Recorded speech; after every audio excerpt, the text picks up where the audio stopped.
Don't say anything mean now. You stupid son of a...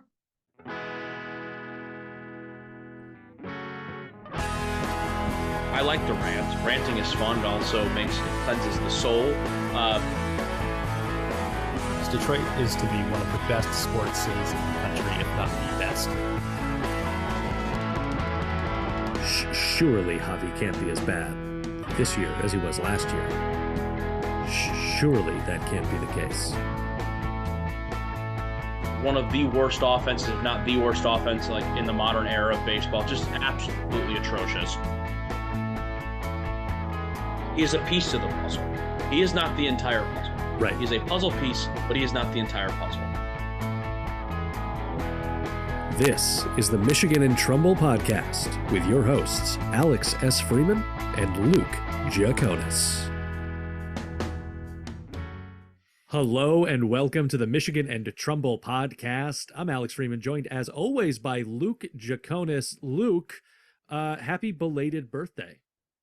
Finger guns. Thank you very much. One thing I just noticed, and this is only for people who are watching the video, not for any of our audio or podcast listeners. Every time we start a show, we both do this with our heads. Yeah, like we're getting ready to go on the ride. The big pump. Yeah, that's the one last big sigh before you start talking. Thank you for the belated birthday wishes. Had a great birthday. I'm 28. Wow, older than the dirt I sleep in. Old man. Actually, this is a sad thing to announce. This is the honest to God truth. When I woke up on Monday, March 6th, my back was very sore. It was very, very sore. And I went, that's 2 years early. That's supposed to happen when you're 30. I was like, if this is a sign of things to come for year 28, we are in trouble, but nothing a little icy hot can't fix. And seeing as, we are always recording our episodes in advance, hopefully by the time this drops, my back is feeling better. If not, just put me into a home and call it a career. It's true. And I'm going to wish myself a happy early birthday because as this episode drops on the 13th, it is one day before my birthday. So March not only the month of spring training, the month of birthdays at Michigan and Trumbull. Good shit. Right? We're both Pisces. I'm right on the cusp. Yeah. Pisces is the way I don't understand how any of that stuff works. I just know I'm a Pisces, but good for you. Yeah. I know it ends on the 15th, Pisces. And I know that it's called the cusp. Where we're at birthday wise, but special show today. Special show. We've got Don Wardlow, the first blind broadcaster in professional baseball, joining us for an interview to talk about his life in baseball and his podcast, The Baseball Lifer. So we'll have that in a minute. But Luke, before we do that, I want to ask you. You took a trip to spring training. Yeah, so we can rewind the clocks a little bit. Yeah, you are the new third baseman for the Detroit Tigers. It finally happened. You got into that Twins game. Mm-hmm. Yep. And to think I already, by the time they let me go play an inning at third, I already had a beer and a hot dog in me. That's some people stretch, not me. I just go out there. That's how Babe Ruth played the game. So, and I think I'm going to have a career just as good as Babe, if not better. Thank you very much. Let's rewind the clocks a little bit to the Sunday before my birthday, March the 5th, and took a day trip out to Hammond Stadium, which we kind of briefly discussed with Don in the interview, which people will hear in a little bit, but went to my first ever Tiger spring training game. Been to a lot of spring training games, throughout, my days, so to speak, but never a Tigers one. So it was kind of fun to see them in spring training mode. They lost, so I don't really know what's the difference between spring training mode and regular season mode because they lost, and it wasn't a particularly exciting game in that regard. The offense was pretty quiet most of the game, and the pitching didn't look very good. So it is what it is there. But spring training games are just fun, so I guess it's kind of fun to see your team out there. And surprisingly enough, my one big takeaway I took from the game was that they kept a lot of the starters in a lot longer than I thought they would. I want to say Javi, Torkelson, Riley Green, Akil Baddoo, they played anywhere from 5 to 6 innings. Wow. Jake Rogers Jake Rogers actually had a great game that day. He had a home run, a double, and he threw a guy out at second. So he was one of the pros, I would say, from the game. The game itself, the Sunday itself was wonderful. It was a great day out in the ballpark, beautiful, good food, great seats, all that stuff. But the game itself was just kind of eh. But I was really surprised how long they kept some of the starters in there for. They really, I thought maybe 2 or 3 innings, but yeah, they kept them anywhere from 5 to 6, I would say. And then they started kind of subbing guys, after the fact. But Jake Rogers had a heck of a game. He continues to have a really, really strong spring training. If I think spring training were to end today, it's not even a question. He is going to win that second catching spot on the team. Another takeaway I would take from the Tigers is that Riley Green is going to be a superstar. He is going to be a superstar. He laced a ball in the left field for a double, which scored a run, and then he had a very loud, very long fly out to center field. When it came off the bat, it sounded like he had crushed it to Miami. It was a really, really fun to see him experience, kind of get to see him doing his thing. Yeah, overall, fun stuff. Had some good food. I did a hot dog, a beer, a thing of corn dog nuggets, a Gatorade, and then I had ice cream after the game. So definitely a pretty solid experience overall. Very happy. Now, Luke, as someone who's I've never been to a spring training game. How would you describe the vibe in the stadium? Like, is it more like minor league baseball game where it's like extra laid back, or is it closer to an MLB game in terms of stadium experience? It's a weird hybrid of the two. Well, first of all, in terms of is it closer to MLB stadium experience, I would say no, just based off prices alone. So concessions generally are usually cheaper, but our tickets were cheaper. We had 2 seats, 4 rows behind home plate. And I think combined tickets, they were a birthday gift to me, but they were $70, $75 for 2 tickets. Incredible. I mean, you're never going to get that anywhere else. So that definitely is something different than a major league game when it's, regular season.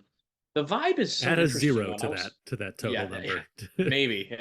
Yeah. The vibe is different. And I was kind of thinking about it when I was at the game because it is more laid back, but you're watching all these superstars. Like it's a laid back experience, but Carlos Correa, is right there. Javier Baez is right there. Pablo. Luke, I thought you were talking about superstars. Yes, sorry, my apologies. My apologies. Pablo Lopez was starting for the Twins, and they just got him obviously from that the trade with the Marlins in the offseason. So like it is weird because it is a laid back experience, but then all these guys are there. All the Tigers, pretty much all the mainstays in the Tigers lineup were there minus Miggy and Scope. So saw Riley Green, saw Spencer Torkelson, Eric Haas, Javier Baez, Austin and Parker Meadows were both there.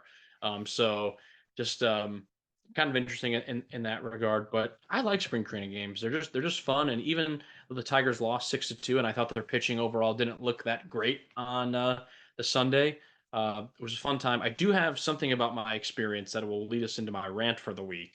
And I'm curious to get your thoughts on it. So if you're ready, is it rant ready. Time? Is it the music? No, hang on, I messed up. Okay, it's okay. Technical difficulties. Right. I'm new. I'll give it to you again. I'll give you a good feed, and then you press the play button. Oh, there it is. There it is.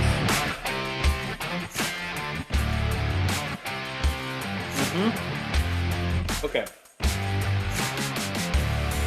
This music is forever long. Is there not a way you could stop it even sooner? There probably is. Oh. I'm really just trying to get you upset leading into the rant. Well, that's so what you're really just amped I'm just thinking about the listeners and the viewers. Like, God dang, the guy got a 2.5 minute intro just to make some stupid jokes for like 90 seconds. Here's my rant for the week, and it's not even really a rant. It's more something I'm going to kick back to you. Maybe it is kind of a rant. My one negative about the experience, and I'm no softie. I throw my jokes, I throw my shots, I throw my shade when it comes to kind of what we do. That's it's all in good fun, I mean, and joking and whatnot. I'm all for people being vocal and voicing their displeasure. I think that's kind of how I've made a living of being a Tigers fan in a lot of ways. So I get that. It comes with the territory when you're watching any type of sporting events. But what do we think about people heckling at a spring training game? Because the games don't matter. But also then I'm on the other side of, well, wait a minute. These players are getting in a tip-top shape for the regular season. Maybe it's a way for fans to get into their heckling shape for the tip-top part of the season. So I'm going to give you the example what the scenario was. Tigers were losing. Alex Faedo came into relief, had a very bad outing. And people sitting in a couple rows behind me were audibly heckling him, and really going at him. And I was just thinking to myself, why are we heckling during a spring training game? These games don't matter at all. And also, what's the beef? But I guess it is Twins Tigers in the division. And look, I'm all for some heckling and some playful banter amongst fans, especially within your division. That's what the sport's about. I'm all for that. I don't know. What do we think? Heckling also heckles weren't even that good. Like to me, if you're gonna Mm. heckle, be funny. Like don't be the guy like goes for the low blows or anything like that. Like be funny. And one of my biggest pet peeves when it comes to people heckling when they're at a game, whether it's baseball, football, hockey, whatever, if you're gonna heckle, I think addressing someone by their number is such a lazy heckle. So I think five. So I think 40. I think Alex Faedo was 49. I want to say I might have his number wrong. So apologies if I got it wrong. But I want to say he's 49. And people like the guy from was going, "Hey, 49, you're there." Like his heckles, like he was calling him 49. Could even wasn't even calling him by his last name. Wasn't even like making a joke like a snarky comment maybe about appearance or something like that. Maybe that's not the route to go. But I mean, he's a Yeah, tall at guy. least Maybe something. call him, call him stilts or something. I don't know. That's not even Big that Bird, funny. But Gumby. What do you want to do? Yeah. anything is better than that. I mean, other than just, I think calling someone by the number, that's a lazy heckle. And if you're going to Yeah. heckle, don't be a lazy heckler. At least be a funny Mm-hmm. heckler. And that's where I'm at there. Also, don't ever heckle when you go to live comedy because then you're just an asshole. But I mean, when you're in a That's true. sporting event, it's more than acceptable because that's just kind of the nature of the beast when it's a live sporting event. But yeah, don't be a lazy heckler. I think that's my rant for the week. Yeah, I would. So I would agree. First, don't be a lazy heckler. If you Mm-hmm. if you can't be bothered to look up the guy's name, Mm-hmm. you don't have a right to talk about his performance because he's at least playing Major League Baseball. Mm-hmm. Well or not, that doesn't matter. He's at least doing that, and so Yeah. you have at least a responsibility to look up his name. I would also say it. I think you just look dumb if you heckle at spring training That's what because I'm going for. Yeah. it's practice. You're watching a Also, practice. yeah. Also, he was like the only guy that I could see within our vicinity that was heckling. I mean, one thing that I guess is nice about spring training games, and I've had this experience too at a lot of other games I've gone to, but albeit this is the first kind of interdivision game I've gone to for the Tigers in a couple of years, where they're playing a rival, so to speak. So I was talking to Twins fans. I was obviously talking to a lot of Tigers fans because there was a ton of people there. The game was packed. I will say this: we went to the game and it was absolutely packed with people. Now that's Fun. because spring training is like just a big touristy kind of thing to do, and Mm-hmm. Florida right now is in the heart of season, and spring breakers are coming down with family and things like that. So it's a great thing to do. But it was funny because I was thinking I've gone the last couple professional games I've gone to. The Tigers game I went to in Tampa last May, and then the Cubs Marlins game I went to in Miami a couple summers ago. Obviously the stadiums are bigger and whatnot, but if we had to compare just size of crowds from this spring training game I went to on Sunday to those games during regular season, I think the spring training games, the crowd vastly outweighed the regular season game for what that's worth. So I thought that was, kind of interesting, but that's also not that surprising. But spring training games are, a big, they're a big thing. They draw a good number of people. But yeah, he was the only guy heckling. So that was the other thing too. It's not like it was Yeah. like our section was heckling. He was the only. It was just kind of, I think, pathetic, and it didn't go on a long time, maybe like an inning and a half. And I was just thinking to myself, is this guy really heckling at a spring training game right now? Yeah, because you're Like, you're it's missing the point of interesting. what you're watching. Because it's Yeah. I I don't want I don't want to say that I don't want my team to win in spring training. I don't want them to go out with the goal of winning spring training games. I want them to go out with the goal of doing the things they need to do to get better for the season. And so for Yeah. all we know, like in the case of Alex Faedo, Feder had him doing something specific, Mm-hmm. and that's why he did not do well in the outing, because he was pushing himself in a new way, doing something different, adjusting to the pitch clock. Who knows? Mm-hmm. And that's the thing he needs to do. And spring training is the place to go get beat up in that way. Yeah, that's a great point. I mean, obviously they're not going out there to lose. I mean, I think they lost like 18-5 the other day. I Yeah. want to say to the Blue Jays or something. And then I think today's game they beat the crap out of the Cardinals and won like 16-3. It's Yeah. like these games you're not going out there purposely losing, but you're trying. You said it perfectly. There might be something that their pitchers are going out there on a specific day and they're trying a pitch that they would never try in a regular season. An insane amount of times, for example. But obviously, these games do matter to the players because look at a guy like who I just mentioned, Jake Rogers, who's on the bubble even to maybe make this team out of camp. And with the start he's had this spring, it looks like he's a surefire guaranteed to get one of those roster spots heading Mhm. into the regular season. So I don't know. If you want to heckle at sports games, spring training games, you can heckle. I'm not saying you can't heckle. I'm all for the heckle. It's what makes sports sports. But don't be a lazy heckler. And if you're gonna heckle at least do something more creative than just by addressing someone by their numbers on the back of their jersey. It's lazy, it's lame, and you just look kind of stupid. So.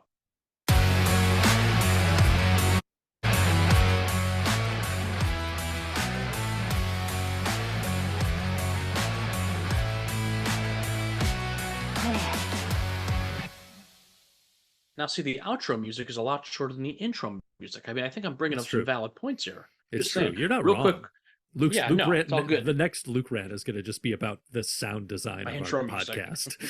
But you do it all, so I can't complain. Okay? God bless you. You're doing the Lord's work, or at least the work I don't know how to do.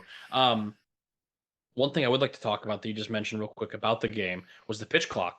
So I was very curious to see how that was going to feel. And I must say, I really didn't notice much of a difference, with the exception of two instances. One, when Jose Cisnero violated the pitch clock, I believe it was a 3-2 count, if I'm not mistaken. I don't remember who was batting, but he took about a second and a half too long, and sure enough, ump called time, said he violated the pitch clock, and the hitter got to take first base. It was a walk. So that was like the first time I was like, oh yeah. I mean, I obviously saw it. You could see the numbers kind of flashing down from 15 to 0. But that was like the first time I was like, oh yeah, I forgot this is a new thing this year. Like you can't take all day to throw.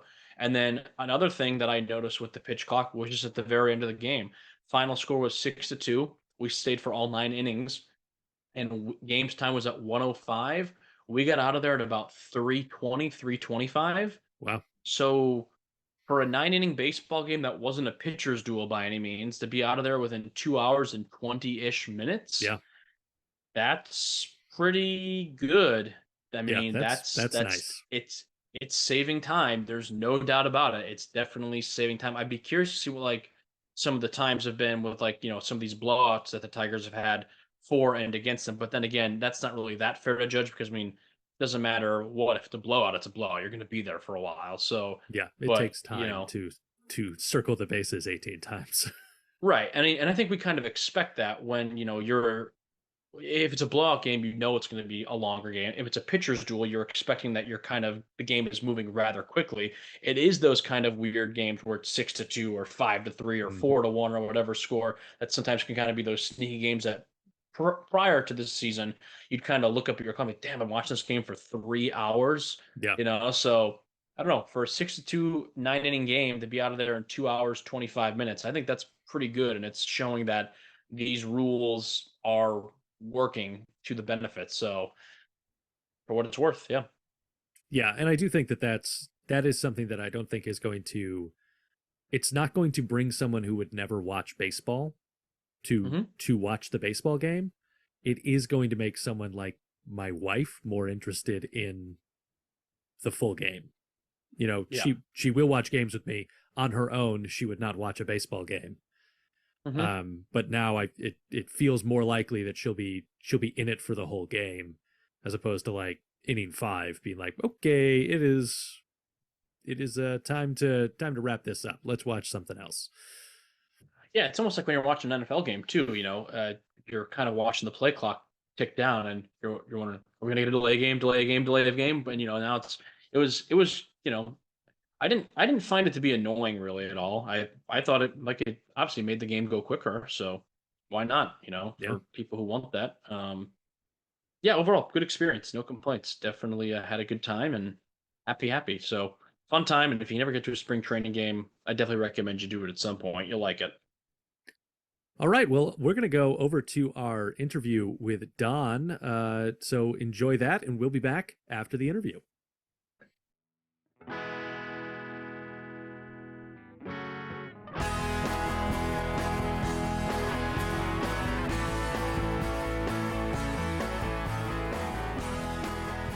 Luke and I are excited to be joined by Don Wardlow of the Baseball Lifer podcast.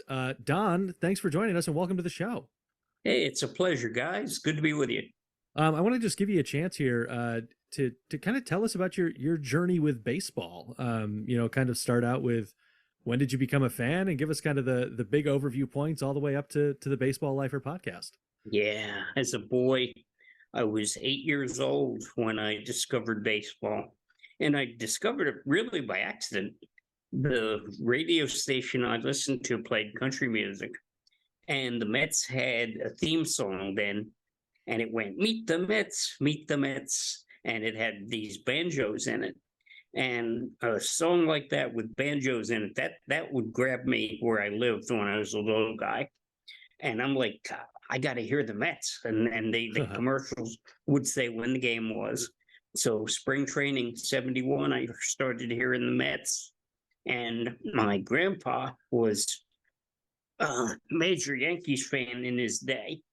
And when he found out I liked baseball, he used to tease me. He said, the Yankees have been around forever and the Mets are nothing but a bunch of beginners. Now, I found out when I went to my first Mets game that he was kidding on the square, if you will. The Mets had only been around 10 years, from 1962 to 72. And compared to that, the Yankees had been playing baseball forever. That's true. So he gave me the greatest baseball stories. I ended up writing a song called "Who Was Babe Ruth, Grandpa?" And that song is up on YouTube. Oh, incredible. And I became a Yankees fan after he passed on. I wanted to pay tribute to him, and I became a Yankees fan. I've been a Yankees fan ever since. Well, we won't hold that too much against you on the show here. Although I will say, I'm in New York, and the Yankees are my quote unquote local team because I can see Yankee Stadium from the roof of my building. So I'm not as anti-Yankees as a lot of other baseball people are in that regard. He means me, Don. He's referencing me. Where were you? No. I'm from the Chicagoland area originally, but I moved down to Florida about 2 years ago. So now I'm a Floridian. I traded in my snowshoes for swim trunks. That's how I decided to live my life, where I don't have to see a flake of snow ever again. So, what part of Florida? Naples, Florida, Southwest Florida. Yeah. Now that's not too far from Fort Myers. And that is correct. Yeah. When I became a professional baseball broadcaster, the first blind one in the game, my first job was in the state of Florida, in the Florida State League. The team I was with started out in Pompano Beach, and then they moved over to Fort Myers. And that's cool. 1992, I lived in Fort Myers, and then we did high school football at Barron Collier in Naples there. Mm-hmm. Yep. And that was my one and only season broadcasting high school football, because really baseball is my game. Yeah. The minor league team is the affiliate of the Twins down here. They're called the Fort Myers. I think now they're the Mighty Muscles. Growing up, they used to be the Fort Myers Miracle team. My grandparents lived there, so I'd go see the games all the time. But it's funny you bring them up, that stadium up. I was just at the Tigers Twins spring training game on Sunday. So went there for an early birthday gift and got to see the Tigers lose, like they always do. So I was at home with that. And it's nice down here. Spring training in Florida, you can't beat that. That's for sure. And that stadium was brand spanking new my first year in 1992 in Fort Myers, after I'd done the Stadium. 1 year in Pompano. And we had the Beach Boys that year. And at that time, the stadium was only rated for 7,500. And I was told off the record we had 11,000 people at the game because of the Beach Boys. Wow. What a show that was. Yeah, I can only imagine. The game was awful. The team lost 6-0. But that didn't matter. It was all about the Beach Boys that night. I was going to say, I think I would have maybe rather watched a Beach Boys concert than watch the Tigers play 9 innings of baseball after what I saw the other day. I don't know, but we'll see how this season goes. No, they actually wasn't. They didn't look too bad, but yeah, no, it was fun. Honestly, just not being in snowy Chicago, I'm happy. Just the Tigers could lose 18-0, which they almost did the other day in spring training. So I'm happy either way. Warm weather makes me happy. I never thought I would want to leave Florida, but when a promotion came around, it was in New Britain, Connecticut, and that's where I went to Double-A ball. Mm-hmm. And I spent 4 years there, and then 3 in St. Paul, Minnesota, of all places, and then 3 with the Charleston River Dogs in the South Atlantic League, and that was 12 years in baseball. Nice. Wow. Well, I'm sure you didn't get much warm weather in Connecticut or Minnesota. No, Yeah, definitely sure you not. didn't get that. Yeah, that's awesome. Only good thing about Minnesota was I was a newlywed. It's a good place to be newlyweds. That's fair. That's fair. Right. Now, Don, I don't want to gloss over this point in your biography here. You were the first blind broadcaster in baseball. Can you talk to us about how that came to be? Because obviously that is a barrier to cross and a great achievement, and congratulations to you for achieving that goal. Well, thank you, guys. I really initially wanted to be a disc jockey. I loved my country music, and I wanted to play those country records. But when I went to college, I began to realize that disc jockeys were going the way of the dinosaurs. And I'd always loved baseball. And I had, all through high school, I had listened to college radio, and I was hearing college broadcasters. And when I heard them after listening to nothing but the best, I had listened to Bob Murphy with the Mets and Phil Rizzuto with the Yankees and Bill White and Harry Callis with the Phillies. Those people are all in Cooperstown except Bill White, who should be. But when you hear college broadcasters who were only a few years older than I was, and I would hear them make mistakes, and I'd hear myself, and I'd think of myself, and I'd say, I can do this. If I can get somebody who can see, who can do play-by-play for me, I can be every bit as good as any of those guys I'm hearing on the college radio. And I heard some good ones there, too. I heard Matt Lachlan, who now is the voice of the Jersey Devils. I heard Charlie Slows and Michael Kay, both of whom are major league announcers now. They both went to Fordham. And these guys, I wish I still had the tapes, because they sounded so much different from what they do now. Yeah, I can only imagine. So I went to Division III school, Glassboro State, it was called then. It's now called Rowan University. Oh, okay, yeah. It's still in Glassboro, New Jersey.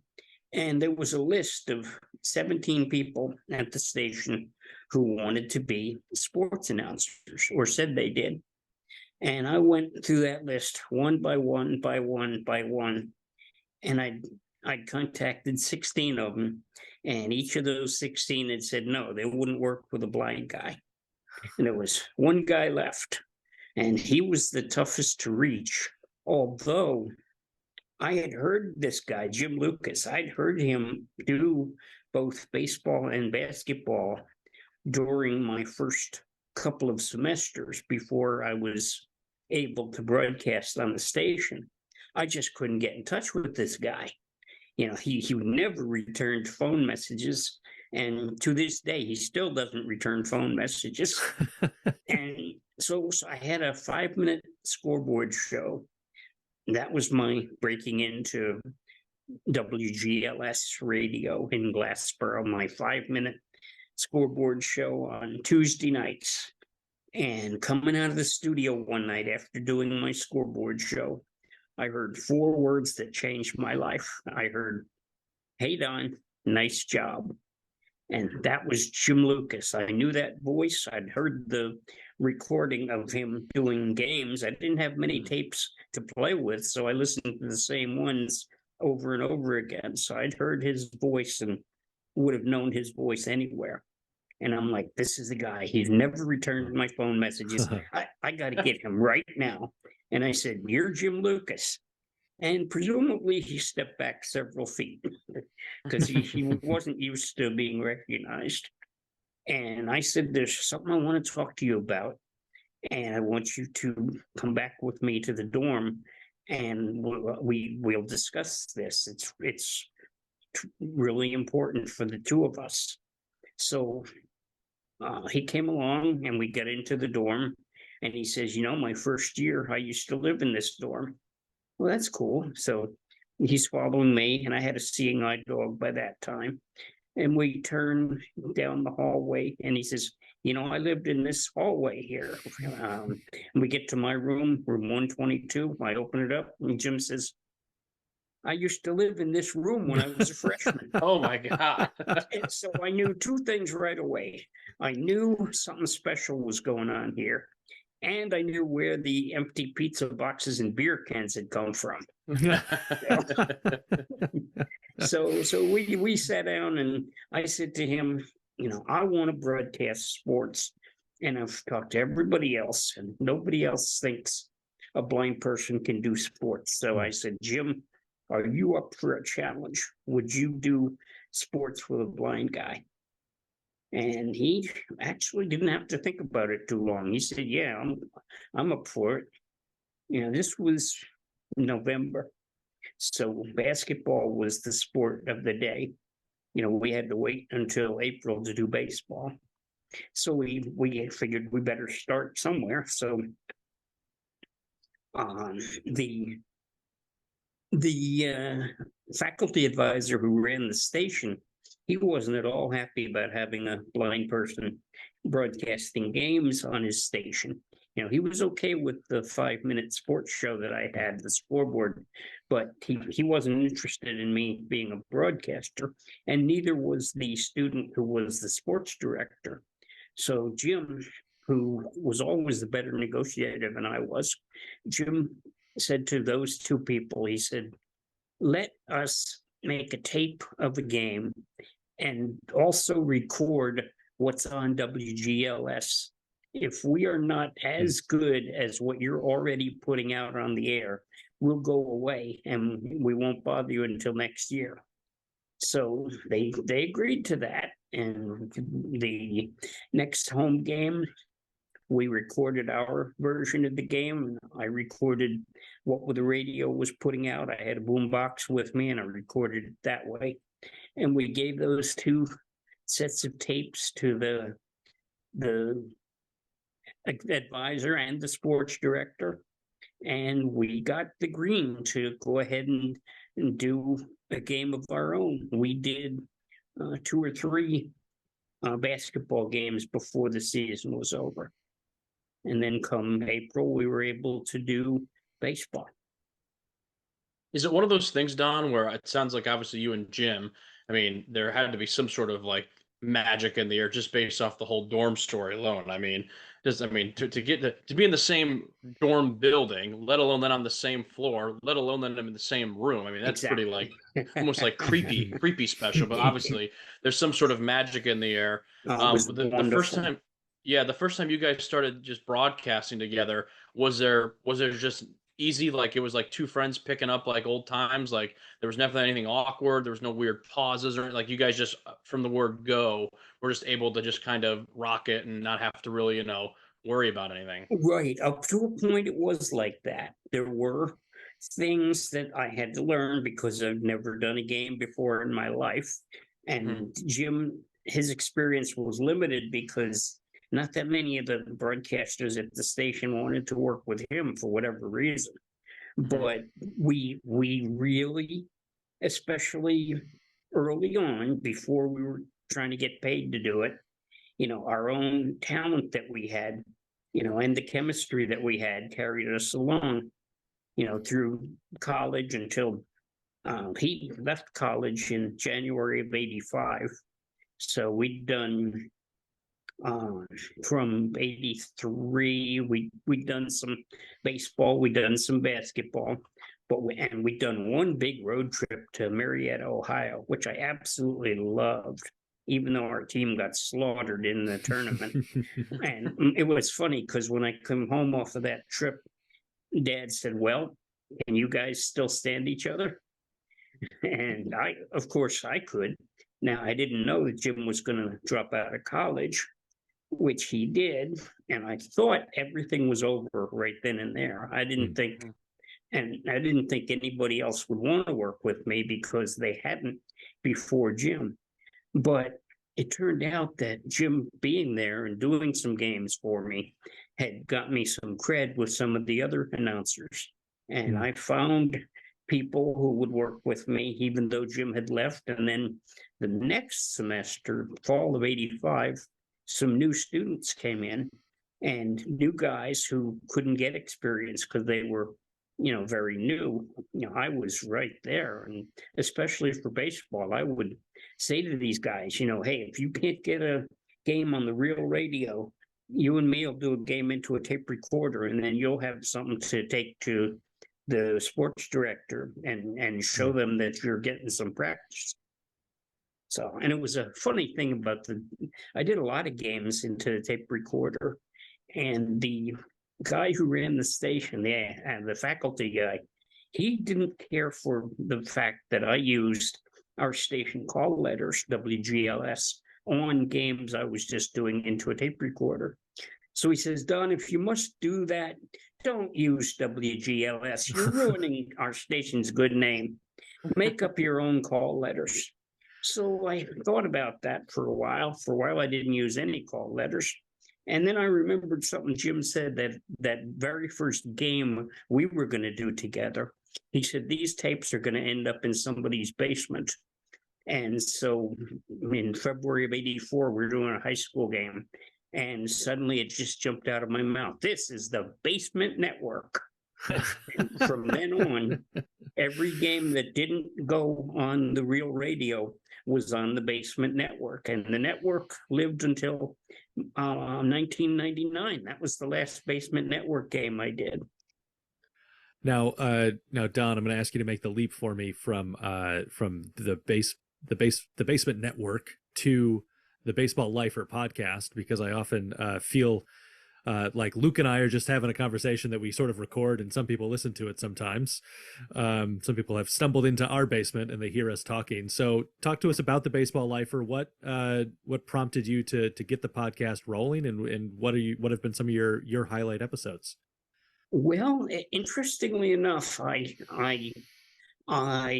have been a panelist on a podcast called Sports Roundtable that goes back to September of 2021. They were desperately hard up, so they asked me to join the panel. And the thing was, that show doesn't really talk a whole lot about baseball. It talks about some baseball, yes, but it talks about other sports I know nothing about, particularly the NBA and the NHL. So, and the NHL, I particularly don't even want to know about, because my ex-wife was a huge Red Wings fan. And I had to watch every Red Wings game that was on TV, or else I'd end up in the doghouse. So, since she left, I don't even want to think about hockey. So I figured, well, why don't I start my own podcast? And it's strictly going to be about baseball, because I may not actually be a baseball lifer, but I certainly consider myself one, because I've been a fan since I was 8 years old. And I did spend 12 years broadcasting the game. And when I left the game, my wife wanted me to stop rooting for the Yankees and stop listening to whatever other game I could listen to if the Yankees weren't on. And I told her, I can't do that. Baseball is too much a part of me to ever give it up. Just because I don't broadcast it anymore, it's still in my blood, and it'll always be there. And that didn't make her real happy, but it's and nothing has changed. I do have some concerns about the game. The analytics, I think, are ruining it. The fact that guys, at least, I hope they're going to change this starting this year, but the last, 7 or 8 years, it's like everything is a walk, a strikeout, or a home run. Nobody cares about singles, doubles, and triples, which was the baseball I knew in the 70s and 80s when I was growing up. In fact, I had a friend at the summer camp that I went to, a camp for the blind, and where I would say, if somebody was talking about a game, I'd say, were there any home runs? My friend Tim would say, were there any triples? Because he was a big Cardinals fan, and he wanted to know about triples, because they had Lou Brock then, and they had Blake McBride. They had some very, very fast runners. So Tim, got a real liking for triples. So, and that camp, as a matter of fact, that got me my first Tiger Stadium memory, because I hadn't listened to any Yankee games from Detroit as of that time. But summer of 71, I was 8 years old, I went to camp, and somebody, one of the kids, I guess, had a radio, and the counselor said we could hear a couple of innings of the All-Star game until lights out. And yes, they actually had lights out at a camp for the blind. So we turned on the game, and it's bottom of the third. Doc Ellis is pitching. Reggie Jackson is hitting, and my goodness, didn't Reggie just launch one? It's his home run they still talk about today, about how high and far Reggie hit that shot, and he destroyed it. And that's my memory of that game. We didn't have the game on too long after that. The counselor said it was time for lights out.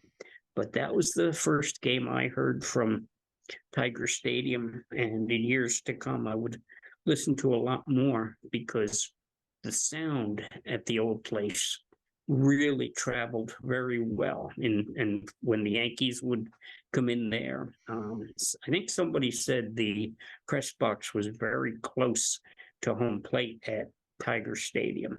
And so you could definitely hear the crack of the bat and sometimes the pop of the mitt, especially when, there weren't all that many people there for any given game. And now, Don, have you noticed that shift in modern stadiums and modern broadcasts in terms of like the ability to hear the stadium environment? How has that changed over the years? Well, thanks to digital audio, every place, the sound is tremendous nowadays. It's wonderful. It's certainly a lot different than it was when I was listening to the Mets on a 1,000-watt station from Hackensack, and I lived in Menlo Park, which is like 30 odd miles away. So you got a pretty weak signal. Although games from Wrigley, that was another place where the sound traveled pretty good. But now, as I say, with digital audio and with these microphones, they can bury underneath the bases. The sound is much, much better than it was 50 odd years ago. Don, Alex and I always have a lot of, we always have a lot of conversation just about broadcasting and, announcers, and, obviously we cover the Tigers. So I don't know how familiar you are with the current Tigers regime kind of that are in the booth and whatnot, but they get a lot of flack, and sometimes deservedly, sometimes we agree, Alex and I, not so much. But my question for you is, you've listened obviously to a ton of games. You are a baseball lifer. So who is your all-time favorite radio voice, anything like that? Someone that is the first person you come to mind that you just loved listening to them call games the most, more than anyone? My idol was Bob Murphy, the Mets broadcaster. And my first game that I went to in 1972, I was 9 years old. And my dad had written a letter to the Mets to arrange what we now call a meet and greet. They didn't have a term for it at that time. But he arranged for all three of the Mets broadcasters to come and shake my hand and say hi to me, because he wrote him a letter and said, my son is blind, and for him, the announcers are really what makes the game. And it's, he might not have known this, but especially Bob Murphy, even more than Lindsey Nelson and Ralph Kiner, Bob Murphy really taught me the game at long distance, if you will. That's awesome. I can tell you, I don't know if you know, the oldest regular season baseball game to exist was recorded at Navin Field, which was one of the several names Tiger Stadium had. That game is from 1934. It's from the end of September. Unfortunately, Babe Ruth was injured. It was a Yankees-Tigers game. And the Tiger announcer then was Ty Tyson. He would announce with them for a couple of decades. And the first World Series game that still exists that was recorded was 1934. Nothing before that has been recorded and is known to exist. And that again is Tigers and Cardinals with games 1, 2, 6, and 7, all at what was then called Navin Field. Wow. Wow, I didn't know that one. I've got one more question for you, Don. Luke, do you have anything in this section before we move away from this? I'm good. I want to hear about you meeting Mickey Lolich, Don. Yes. I was with the New Britain Red Sox in Double-A. It was my first year, 1993. I'd done 2 years in Single-A. And London, Ontario had a Tigers team that year. That was the last year of the London Tigers. And it was the first opportunity I had to go into Canada. So on one of our trips into London, there was a Saturday night game, and it was going to be televised on local cable TV in London. And Mickey Lolich was going to do the color commentary. And when Jim spotted Mickey in the booth there, he says, Don, you have to get Mickey Lolich on your pregame show. And you're absolutely right. If you can set it up, I'll by all means do it. I mean, I knew about the 1968 World Series and the great pitching that he did. And he was a frightening pitcher if you were a Yankees fan for several years thereafter. So I got in there and I had my seeing eye dog, Gizmo, by then, and he did a very nice interview. He was a wonderful guy to talk to. And at the end of the interview, when I said, what do you do now besides color commentary for the London Tigers? He says, I only do that for a hobby. I mostly run a donut shop. And so we wrapped up the interview and all's wonderful. And we're back in our booth.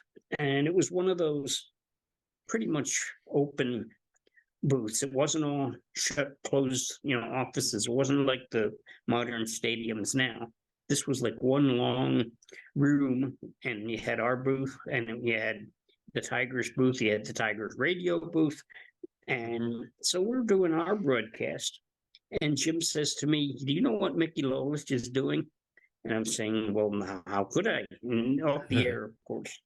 And Jim says, well, he's throwing bits of donuts to Gizmo. He brought some of his product from his donut shop. And I'm like, well, how in the world am I supposed to tell Mickey Lolich that you can't feed my seeing eye dog, which you're really not supposed to? The dogs, these are very valuable dogs. I mean, this is like putting bad gas into a Ferrari. You don't do that. But on the other hand, it's Mickey Lolich. There's no way you can do, and you couldn't do that with Don Mattingly or Steve Carl. No way. So we just crossed our fingers and hoped that Gizmo's tummy could handle Mickey's pieces of donuts, and we got away with it. He had a pretty cast iron stomach at that point of his career, so the donut bits didn't do him any harm. If anything, we would have found out if Mickey's donuts were any good, because if they didn't, stand the test with Gizmo's stomach, it's more of Mickey's product than anything, I would say. Yeah, that's it sounds like they were pretty good donuts. Go to Mickey's donut shop. He didn't share them with us either, Yeah. He was worried about what you might say on the air about the product. So yeah, it's true. Between Gizmo's stomach and if you had to give it a bad taste test, that could have been the end of Mickey's small business. That's it.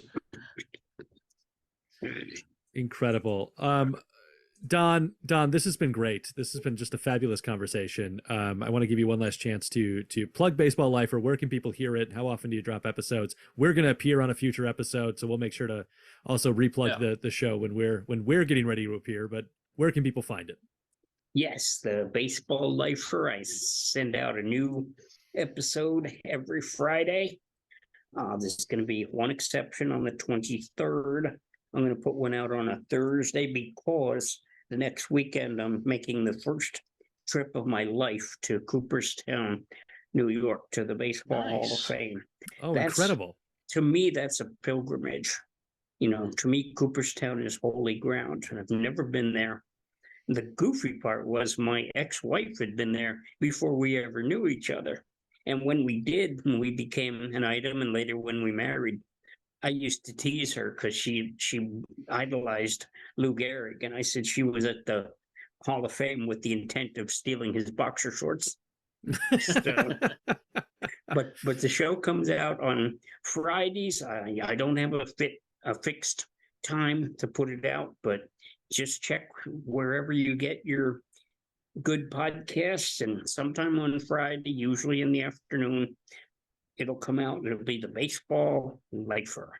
And this is a relatively new thing. I now let it be known when you click on it, even before the show starts, I let you see who the guest is. I've had Eric Sherman. I'd say he's my best guest up to now because he's written so many good books concerning baseball.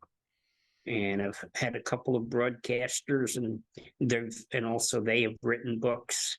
And authors are pretty good about coming on podcasts, which is nice.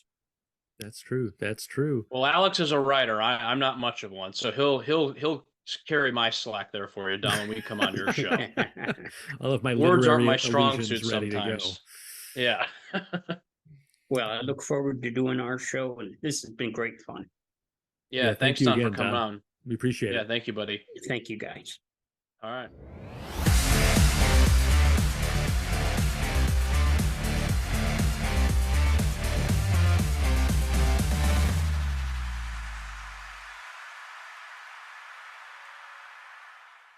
All right, Luke, that is, we are back after our interview with Don there. Great conversation, very fun guy, really, really interesting life.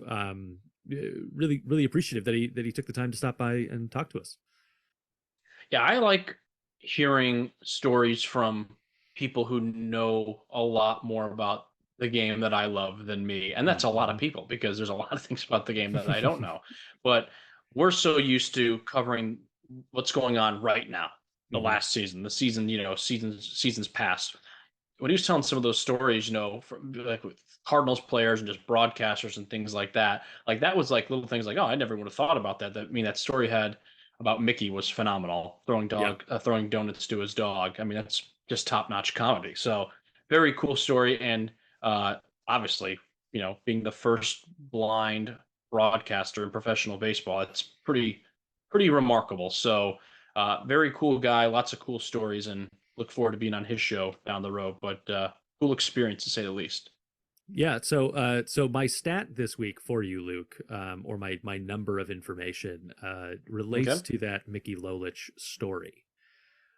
Because obviously, one of the things that is interesting about that era of baseball is that the guys were making a good living, but they were not making anywhere close to the numbers that the guys are making now.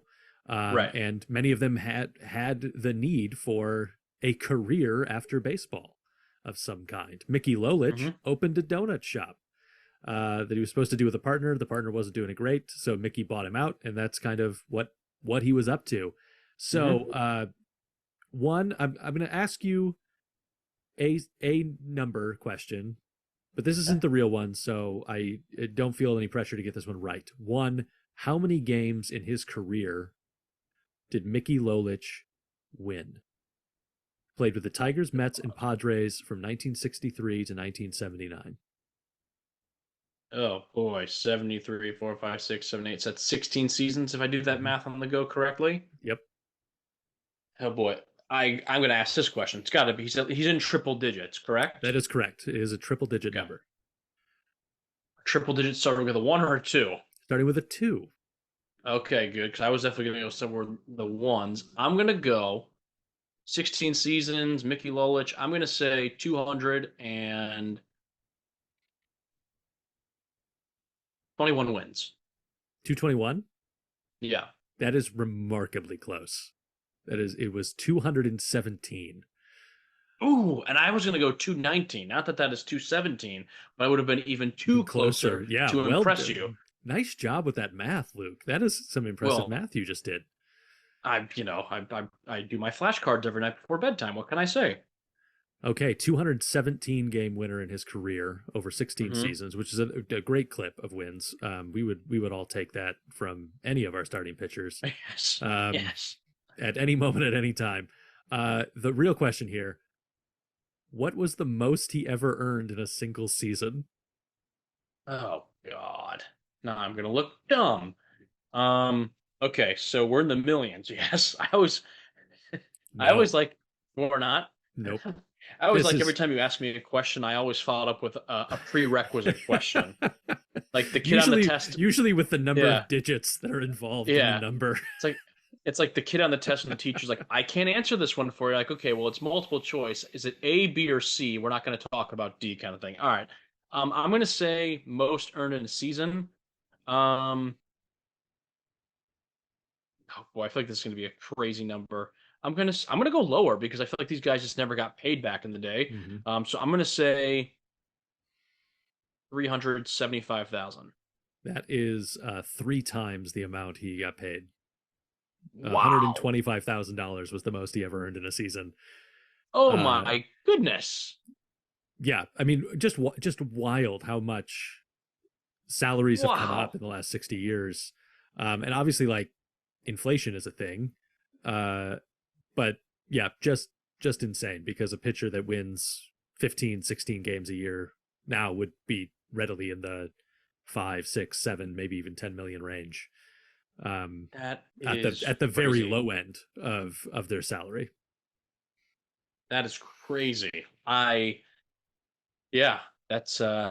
not, now see, that is that they were in the middle of a lockout like we had a couple of years ago, and if the pitchers this current era were getting paid 125 or 175, whatever you said it was a second ago, a year, then maybe I could see where the owners got to give in a little, but the owners still can give in a little. Let's be real here. But that's crazy. That is crazy.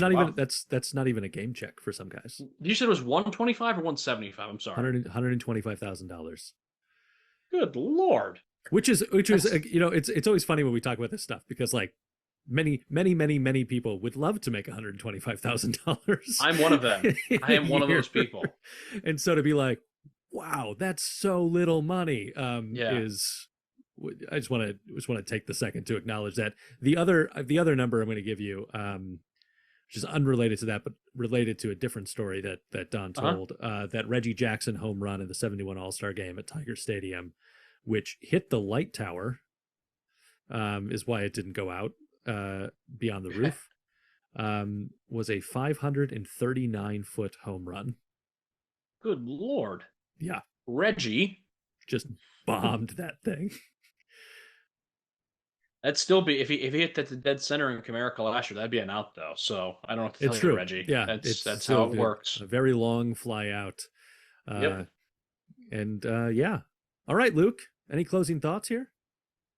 No, man. Just getting excited. Season's getting closer. I know we had our first round of cuts a couple days ago by the time this episode drops. I'm assuming we'll be seeing more, but yeah, we'll just see how it goes. Lots to get done. World Baseball Classic starting, so that's fun stuff. And yeah, excited for the season. We're getting closer and closer to opening day. Yes, sir. We'll see you soon.